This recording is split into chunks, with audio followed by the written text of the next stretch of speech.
Homer led the league in tackles with 85. The deep ball for Darius Prince, and Philadelphia's on the board first.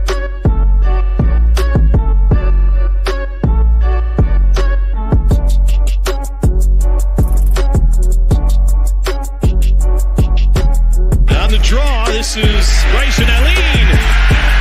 And Allen weaving his way all the way down to the 22. 10-yard line, 5. Mayfield, Dancy, all around. Throw as far as he can throw it. Jump ball coming. Crazy stuff. Not this time. And you want to be a wide receiver, you're going to have to take a little bit of a hit like that as Brown got him in that shoulder, but watch. Those are teeth. Do we have a dentist on staff here?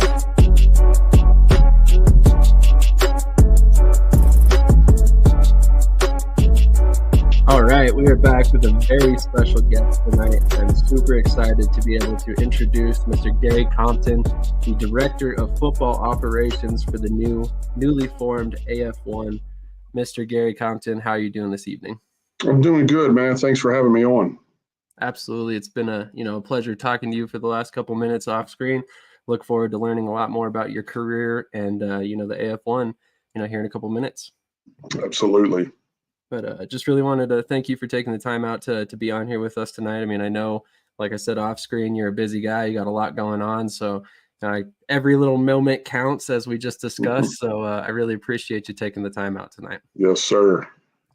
I already got some people tuning in. Appreciate everybody who's tuning in. Make sure to hit that like button, comment, subscribe, follow us on all your favorite social medias, and you can get more great content like this, hopefully. But before we kind of get into the league stuff, I wanted to ask you a fairly simple question. I mean, I know I kind of just told you a little bit about my background and why I'm such a big fan of the, arena football game. But I'm curious, when did you first learn about arena football? So I got into it. Well, let's see. So we're gonna say the league kind of first kicked off in '87. I got into it in '92. Okay, so it was still a baby. All right. Got into it in '92 and played until 2005. Got out of it in 2005 and coached until 2011. And then took a hiatus in it and all of that for a few years. Coached high school ball here. I had a younger son who's playing college football now. Coached him up through the ranks and all of that. And then obviously, started seeing arena football coming back. We had seen that it had folded a couple times and it goes back. We call it 2.0, 3.0, whatever you want to call it. And then saw it came back and was very interested, to kind of see what was going to happen with it. I kind of followed it here, in the part of the 2024 season, and then saw disaster strike immediately. And we all know how that was with that, and then wondered, this isn't going to go well. And then, lo and behold, got a phone call from Jerry Kurz, who's a lifer arena football. If you want to know anything about arena football, Jerry Kurz is the encyclopedia of arena football. He knows everything inside and out. Got a call from him. He asked if I wanted to get on a roller coaster with him and ride for a little while and get this thing straightened out, and hopped on it with him. I never say no. He's one of the few guys that I trust in arena football. Said no, let's go. And, lo and behold, we put the canoe back in the water and, we found an oar and we were able to, get things straight and, finish the season on a high note. And, now we're in a different era again. And I know we'll speak on that here shortly. Absolutely. Real quick before we move on, what position does your son play? He's a quarterback. Very nice. Very nice. Definitely curious to see where he ends up with his career as well. What school is he going to? He goes to Concordia St. Paul. They're in the NSIC Division II school. So awesome. They play Winona State this Saturday night. It's their home opener. So my wife and I will be heading up there, watching. He's going to get some snaps. He's a redshirt sophomore. He's going to get some snaps underneath center. So I'm excited about it, a little nervous, got some butterflies and all that, as a coach, you don't think that, I've coached him all his life and everything, but now you get to be the dad and, kind of just watch the game a little bit. Absolutely. When you ask him who the best receiver he's ever played with, does he still say you? Yeah, always. He better. Great son. Yeah, Understands exactly. how it works. He knows better, right? Absolutely. So, obviously, like you just mentioned, last season was a roller coaster. You guys kind of joined up mid-season and really kind of stabilized the ship, as you just mentioned. Things were going awry very quickly, but then it seemed almost as soon as you and Jerry Kurz and many other people got involved, it was like immediately overnight there were changes and it started to get more organized. It seemed like we were getting a better flow of information to the fans. How were you guys able to recover so quickly, given the fact that most of the people who came in at that point were not involved in the league from day one? Well, first off, you got to give hats off to Commissioner Jeff Fisher. Bringing Jeff on and all of that was, new to the game, obviously, but needed to get some arena football knowledge and some people that could help. And that's, where Jerry and I stepped in, along with another lady, Christy Cook, who's worked with Jerry for many years in the league office, and just figured out, okay, you know what? It's hard to turn it around overnight, but we got to do this daily. How do we do this daily? What do we do?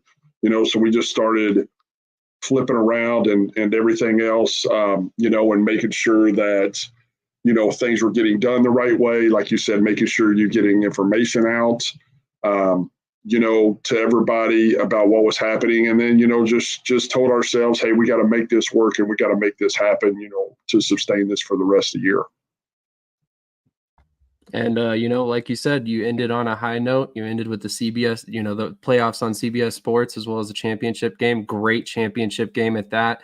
So, I mean, honestly, I was very encouraged with the way the season ended versus the way it started. And I was fully expecting there to be a season 2. But obviously, one of the big changes heading into season 2 is the name change. So, I mean, obviously, I wanted to ask you, what was the motivation behind essentially launching a whole new league? Well, I think, like you said, the bottom thing of it is it's a new league. Okay. It's Arena Football 1. Okay. We had a great group of owners that wanted to continue on. Obviously, you guys know with a lot of what happened in the past with the management people and all of that, you have to get away from all of that if you want to continue on and do things the right way. So the ownership group has an executive committee. They came up, with the name Arena Football 1. Moving forward and all that, it's a great new league that we're getting started. Everybody's excited about it. We got a lot of great things going on, as you've probably seen this week, with a couple of, expansion teams being named and all of that. And, like I told you, behind the scenes for, every minute we're not working is a minute we have lost. So, we're up early in the morning, late at night, working, getting things done and making, ready for 2025. Absolutely. So, I mean, speaking on those 2 expansion teams that you guys brought in, we got a question in the chat, and this is something that I was planning on asking anyway, but are there more teams expected to join still for 2025? And then on top of that, are there any target markets that are kind of already being discussed for 2026 and beyond? Well, we're focusing right now on 2025. Okay. And with what we have, not really kind of worried about a lot of what's going to happen the future and all that. I mean, you always like to have, expansion teams that are interested in coming in. I think our ownership group and the executive committee do a great job vetting these out. They go through a thorough process of all of these. They look at a lot of things behind the scenes. When we were in Nashville last week, we had multiple calls that we did with, possible expansion teams. And we take all that information, then everybody talks about it, everybody votes about it. You look at the footprint of the league and where things fit in good and where things don't, and where you may not want to go this year and you may want to go in the future. So, like I said, they're all looking at 2025 to get this thing in the right direction and then move forward from there when we have an opportunity. Absolutely. So I'm sure you saw the news come out or the conversation come out that Stephen Titus had a couple weeks ago with, I believe, the Billings Gazette, if I'm not mistaken. And he mentioned two markets that caught a lot of people's attention, Mexico and Canada. Is there a possibility for international expansion in 2025, or is that something that we're looking at down the road? You never say never. Okay. I mean, you just don't do that because you never know what's going to happen. Like I said, right now, that committee and the owners and everybody, like I said, they're working on their footprint, trying to figure out what's best and all. And you'd love to see an international market. I mean, I think it would be great at some point in time. I remember back in the day when Toronto had the Phantoms, and everything else. And it's just, it's unique because you grab a different set of people and all of that. But I think the big focus is just making sure that we're solid here in 2025 moving forward. Absolutely. And, obviously this might be asking a little bit of a close to the vest type question, but where do you see the league landing in terms of number of overall teams for 2025? You know what? It's hard to say. I mean, you think about it right now, you got 2 expansions and we got 8, that's 10, right? We got 10 that's confirmed. The way I look at it is right now we have 10 teams, with that for 2025. And, there obviously be a cutoff date with all of that, but we'll continue to move forward and see what happens. Absolutely. And you said just a moment ago, you kind of spoke on the vetting process a little bit and how well that your counterparts have done in that process. But I'm curious, from your position as director of football operations, what are some things that you like to see in place for a prospective new team?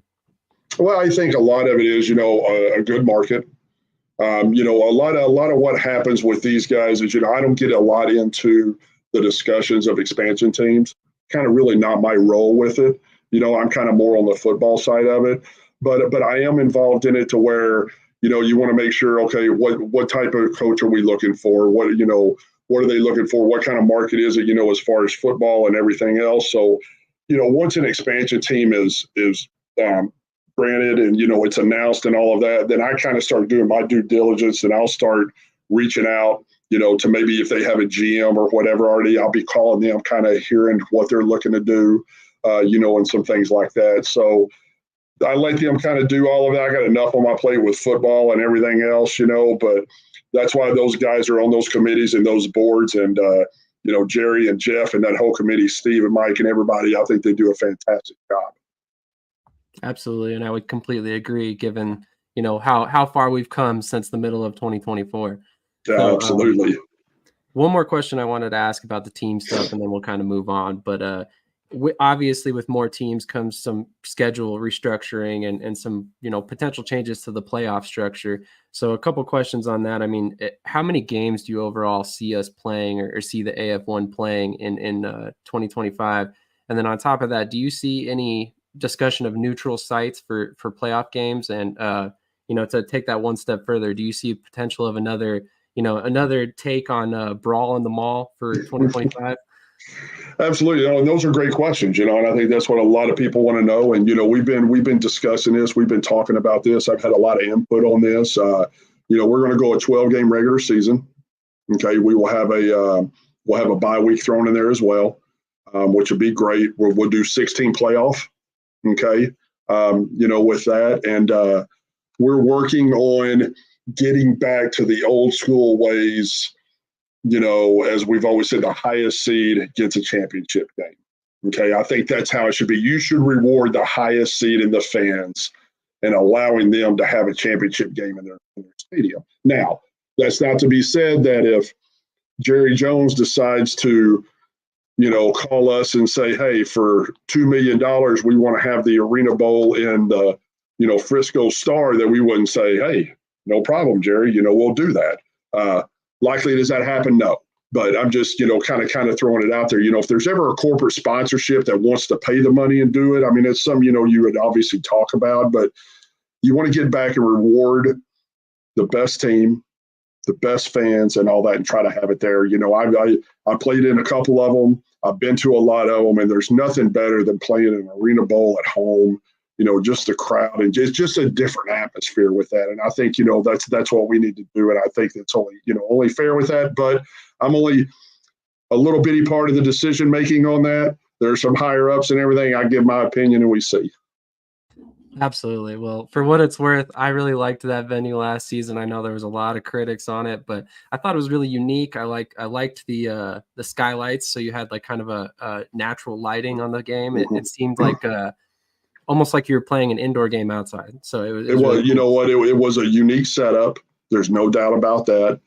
I think it was a great opportunity, for that and everything there. And I think it was good. I thought, like you said, I thought the skylighting and all of that was great.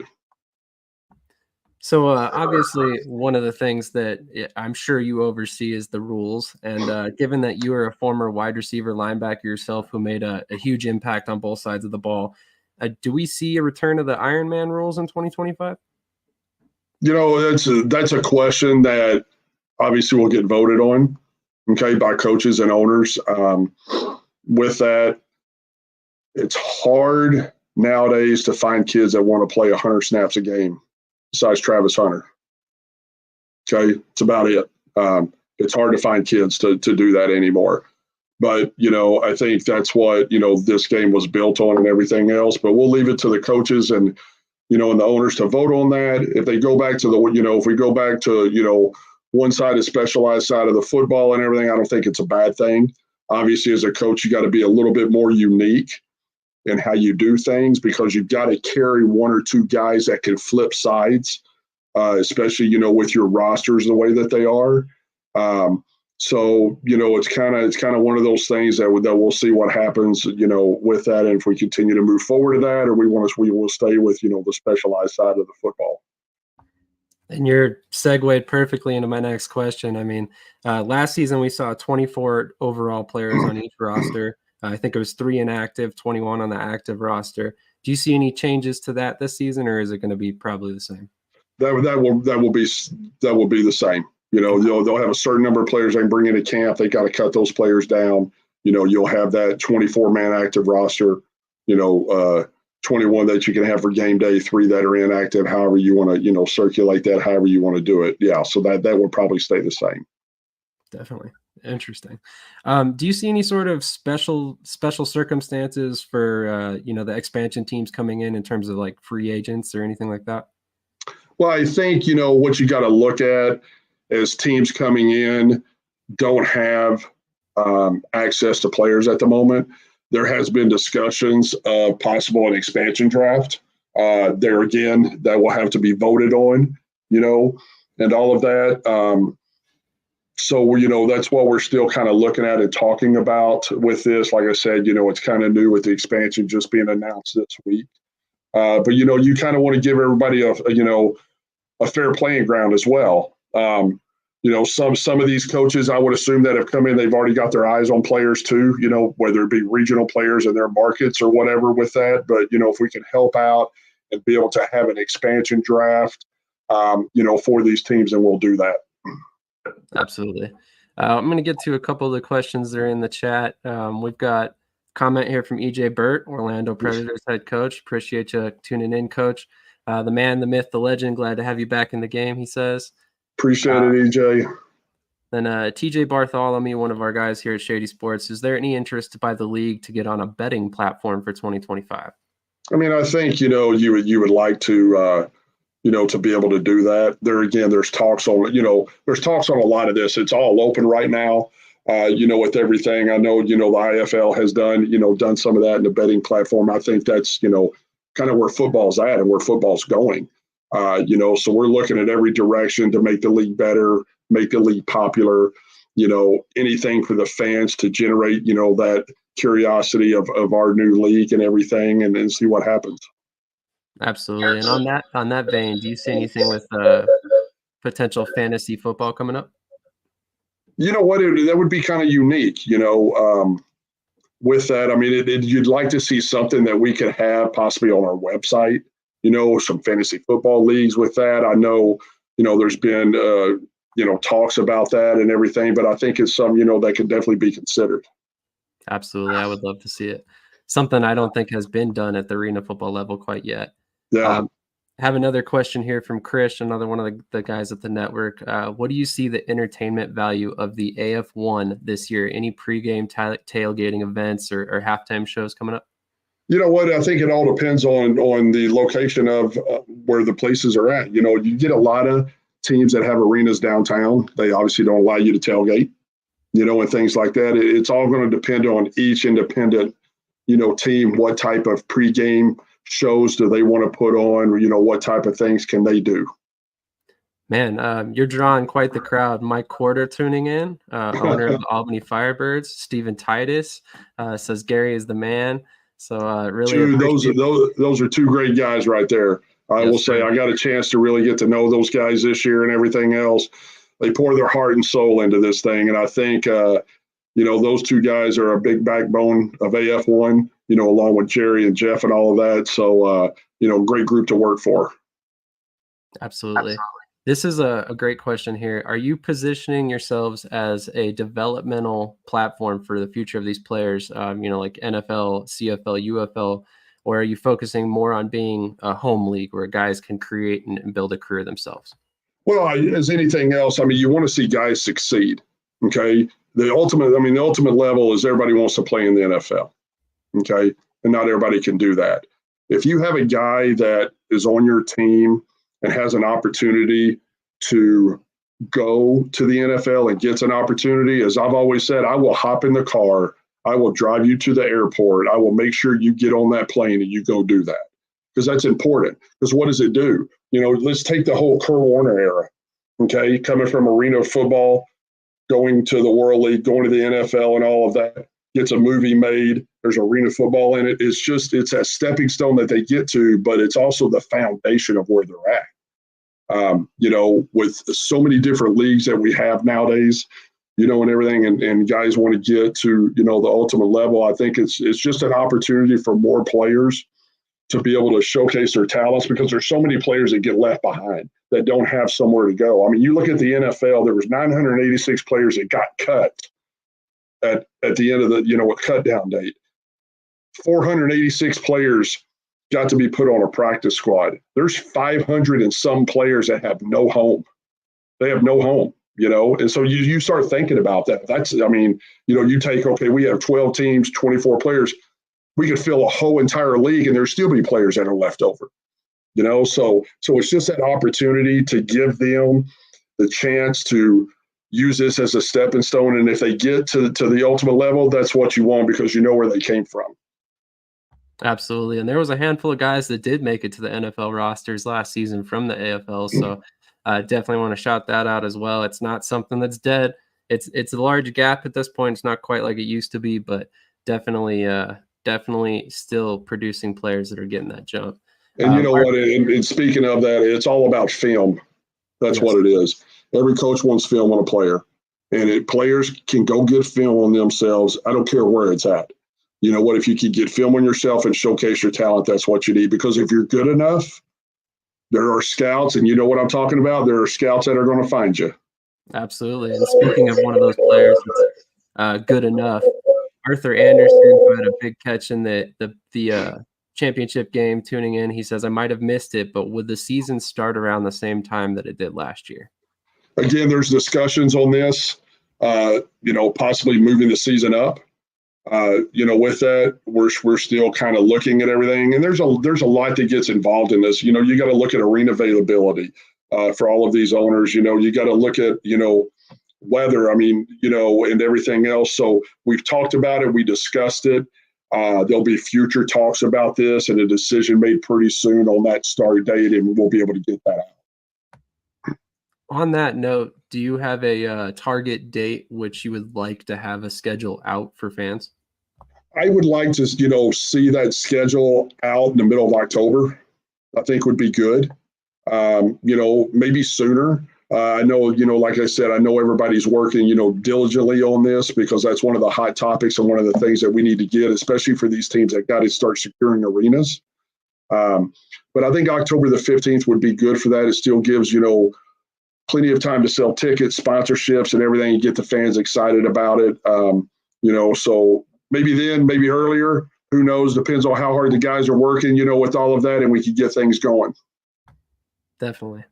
So Charles Laverty, I got here late, not sure if it was already asked, but is there a deadline for expansion team applications? There's not a deadline, but there is a deadline, if you know what I mean. You're always, there's always, I could take an we could take an expansion application and be like, hey, it's already too late, but you know what, 2026, you know what I mean? It's hard to really think about it right now when you just asked a question about scheduling. You're talking about scheduling in the next couple of weeks and all of that, and it's not just, an expansion deal isn't just overnight. There's a lot of, like I said, there's a lot of work that these owners go into when they vet this thing out, and they discuss it, and they interview it, and they dig in, and they start looking at a lot of things. Absolutely. Honestly, it would, to me, as an avid indoor football fan, it would be a little bit of a red flag if all of a sudden teams were getting let in, a little too late in the season there. I'm like, Right. maybe this Well, vetting process isn't that great after all. yeah, But exactly. one more question, and this is more, which will lead into my next question, but will compensation rival IFL or be a bit higher? You know what? We're going to be competitive. I think that's what we want with Arena Football One. We want to be a very competitive league that players can come in and showcase their talents. Everybody kind of knows what money's out there and everything else, but as I always tell people, at the end of the day, it's not always about that. It's about where you're wanting to go. Okay, if you're really wanting to go do something, then money really isn't an object. I always tell guys, bet on yourself. If you bet on yourself, the outcome will be a lot more successful. But we will be very, very competitive with that. I know, again, we're all working on everything, trying to get, contracts, trying to get player salaries set up and all of that, and, continue moving forward. Definitely. Another question here from Off the Wall, another avid follower of arena football, indoor football. As a former arena player, how do you think your voice and perspective has helped the league transition from what it was in 2024 to what it will be heading to into the 25 season? You know what? I'm just a small piece of the puzzle. That's what I am. Like I said, the guys that are on here listening now, Steve and Mike, Jerry Kurz, Jeff Fisher, all of our ownership group, everybody, we're all working hand in hand with everything. It's nice sometimes when you have people that have been in the war for so long and kind of know a lot of it and kind of know what to do, that it's very helpful to give that knowledge. And then all of us to, collaborate together and make the best decisions. Absolutely. So we talked a little bit about developing players for other leagues. I'm curious, is there any talk of bringing on or partnering with a lower league to develop talent for the AF1? You know what? Really haven't discussed that. I mean, you kind of look at it, with the CFL, the UFL, however you want to look at it, with those players, you're excited. Coaches have a lot of connections with a lot of places. I mean, you'd ultimately like to get it to where you could have that league come up with it, but you got to think about it. We're new. We're trying to get established. We're working for 2025. You can't do everything overnight with all that. So maybe that'd be something that we look at in the future. But like we said, all of our coaches, GMs, owners, and everybody have a lot of connections with a lot of places. Yeah, absolutely. It's tough to even kind of have a developmental league because you never know how much you're actually going to look at those players in that league. Absolutely.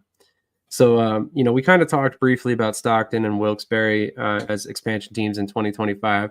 I'm curious, what made those groups and those markets in particular so attractive? Well, when you look, you look at our footprint, okay, and we'll go with Stockton first. You look at the footprint and you go out west, okay. There needed to be another team out west there to help out Washington, Billings, okay, with that. This Stockton group is a fantastic ownership group. Speaks so highly of them. When they came in and did their presentation, we were floored, just by what all they had to offer. And obviously an honor for them to want to come to Arena Football One. Okay, they could go anywhere they wanted to. So we were excited to be able to get them in. So, that solidified another West Coast team. Okay. Then you look at Wilkes-Barre and kind of the footprint again on the East Coast. Okay, you kind of got Albany up there lingering around a little bit. So you wanted to kind of place somebody in there. Again, great ownership group. The guy behind it is a boxing promoter. Unbelievable, networks that they have. We're very excited to have them in there. I think, that's an old place as Stockton is. It used to have arena football. So, you're reviving the juices again of all the people, that used to know what it was. And so two great markets that we placed, teams in and all of that. And again, that's what these owners do when they vet these things out and they look at it as what is beneficial for us to help us with travel. Okay, as we all know it, and I think those two places, they couldn't have nailed it any better. Absolutely. And speaking of the travel aspect of things, we've kind of glossed over a ton of things here, but I'm curious, what will the divisions look like in 2025? Do you have any idea how that's going to be broken up yet? Not yet. A lot of people say, okay, you split the U.S. in half. You have, a Western, Eastern division. How do you do that? If you put 6 teams, whatever it is, 5 teams at each one, however you have it set up. There again, that's something that we're working on. With that, what would be best for us? With that, how do we do that? You got to look at travel and everything, but everybody's going to want to see an Orlando, Albany. Everybody's going to want to see an Albany Billings rematch. So you're going to have these, these long travels too. But you got to be cognizant of how regionalized it is as well. Travel is very important. And I know the committee that we'll put together on that for the scheduling and the division, we'll make sure that works out. Absolutely. Man, a ton of great information in this one so far. But I kind of saved my big question for last, and this is one that I'm sure everybody wants the answer to. Do we get to see AF1 football on CBS Sports or perhaps another broadcast network in 2025? We're working on that. I think that, again, with the committees and the people that we have that's in charge right now, getting something set up for us for that, to be able to have our fans be able to watch. Here again, it's one of those things, and that's, one that's at the top of the list as well.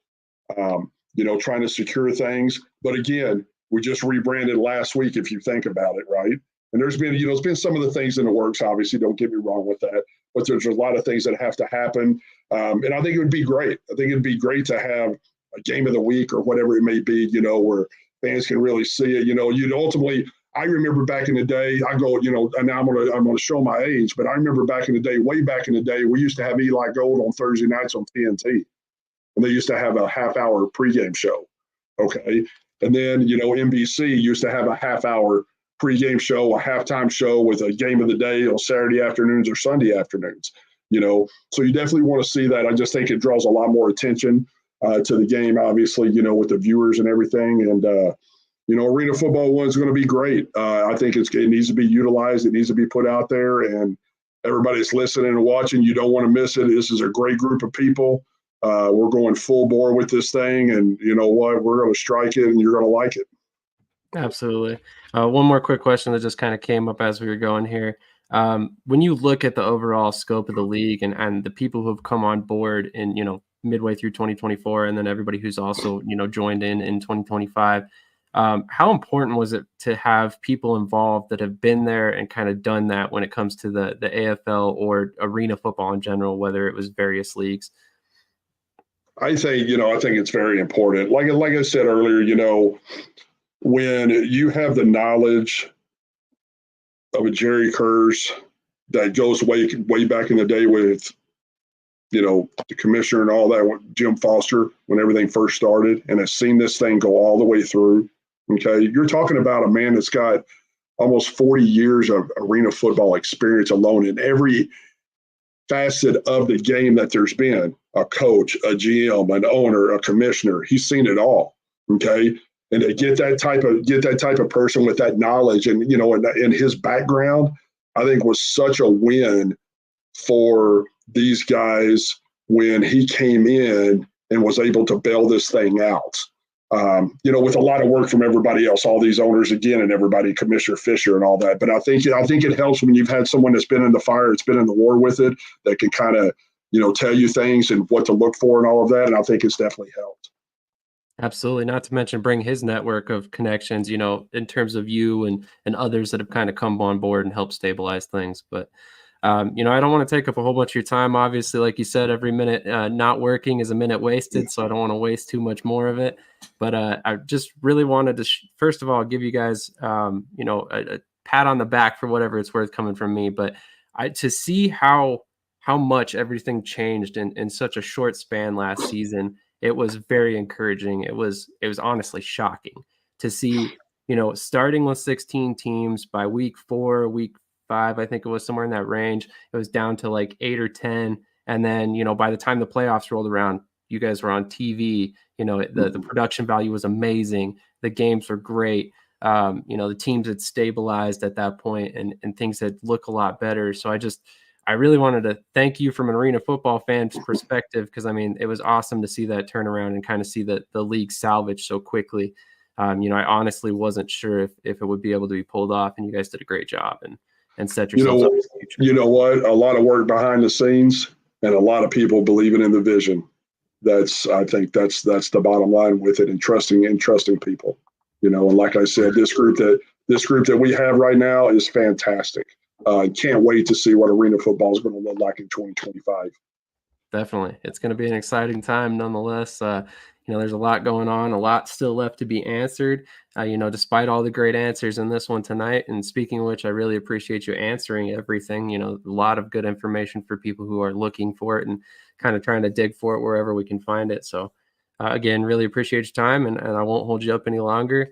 I hope you have a great rest of your night, and best of luck in 2025. And would love to, maybe get you back on, midway through the season, or, discuss a little bit further down the line and see how things have progressed since this discussion. Absolutely. Anything you need, anytime you need it, let me know. I'll be more than happy. I really appreciate that. Well, on that note, everybody who's watching, thank you for tuning in. We really appreciate that. Make sure you hit that like button, comment, subscribe, follow us. Make sure you also go follow AF1 Football on all your favorite social medias, and check out and sign up for the newsletter on the website as well. Just did that myself today. Make sure you get all that breaking information as quick as you possibly can. And then hopefully, we get a schedule come soon so everybody can go get their season tickets and start preparing for 2025. But again, thank you for everybody watching, and we'll catch you in the next one.